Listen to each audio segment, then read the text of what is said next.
बिस्मिल्लाहिर्रहमानिर्रहीम। अस्सलाम वालेकुम।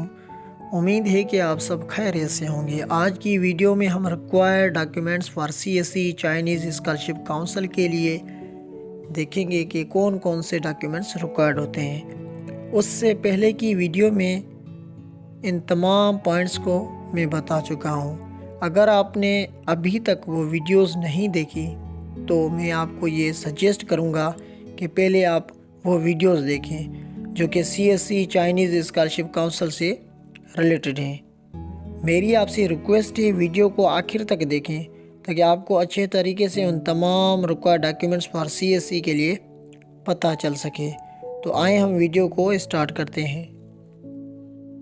तो आज की वीडियो का जो टॉपिक है वो है documents required for CSE Chinese scholarship council. Required documents for CSE scholarship, सबसे पहले हमें पासपोर्ट लाजमी चाहिए। पासपोर्ट हम अपनी डिस्ट्रिक्ट से या कहीं और से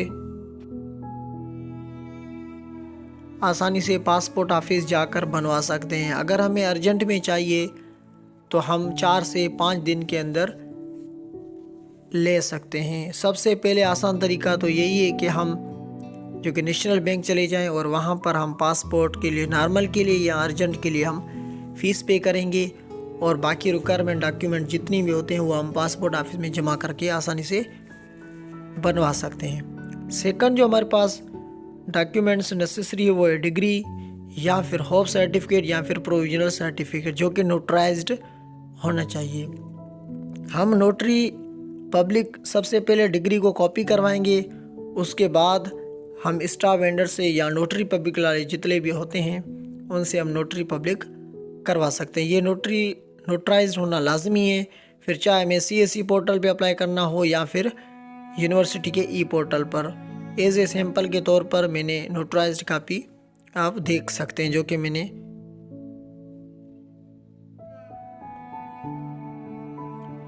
and the third document which is transcript, जो कि वो भी नोटराइज ही होना चाहिए। आप सबसे पहले इसको कॉपी करवाएंगे अपने ट्रांसक्रिप्ट को और फिर इसको भी हम नोटरी करवाएंगे। अदरवाइज़ हम ना सिर्फ कापियाँ ओरिजिनल के बेस पर अपलोड नहीं कर सकते। हमें नोटरी पब्लिक मस्ट है जो कि हमें अपलोड भी यही करने होंगे, इसके अलावा हम नहीं कर सकते। And the fourth one which is the English language proficiency certificate. इसके अंदर यही होता है कि हमने जो प्रीवियस एजुकेशन हासिल की है वो सब जो हमारा इंस्ट्रक्शंस थी वो सब इंग्लिश में थी और हम अब इस काबिल हैं कि हम अपनी फ़र्दर स्टडी जो है इंग्लिश में कर सकते हैं। ये डॉक्यूमेंट हम अपनी प्रीवियस एजुकेशन जहाँ से हमने किए हैं वहाँ पर जाकर रजिस्ट्रार से ले सकते हैं। And the fifth one is that the recommendation letters.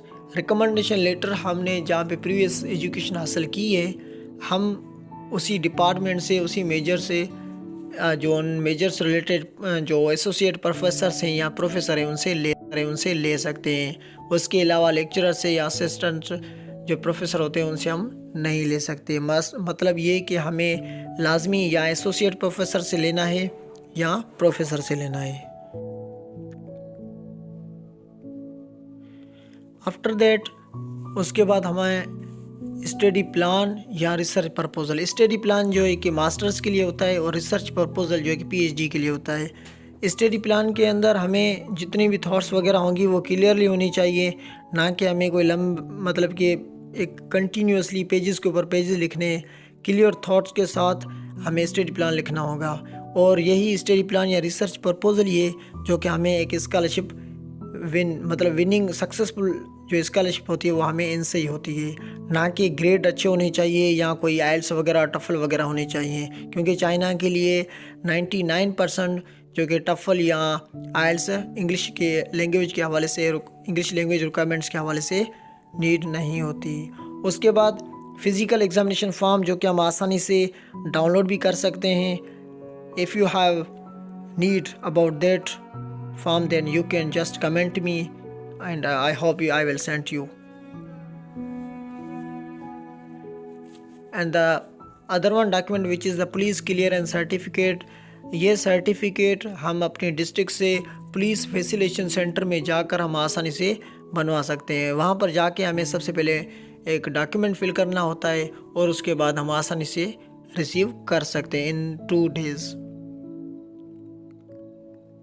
And the last document we need which is the like acceptance letter, या हम इंटर्नशिप सर्टिफिकेट कह सकते हैं, या फिर किसी और कोर्सेज का हो, या फिर रिसर्च पेपर, तो या फिर एक्सेप्टेंस लेटर हम जैसे कह सकते हैं, जो कि एक प्लस पॉइंट होता है हमारी एडमिशन को। मतलब यूँ कहें कि एडमिशन चांसेस जो एक्सेप्टेंस लेटर से हमारे बढ़ सकते हैं। तो एज ए सैम्पल के तौर पर मैंने आपको एक्सेप्टेंस लेटर, उम्मीद है कि आपको वीडियो अच्छी लगी होगी। अगर आपको किसी भी किस्म की मुश्किलात हो जो कि CSE चाइनीज़ स्कॉलरशिप काउंसिल से रिलेटेड, तो आप मुझे कमेंट में पूछ सकते हैं। Thank you so much.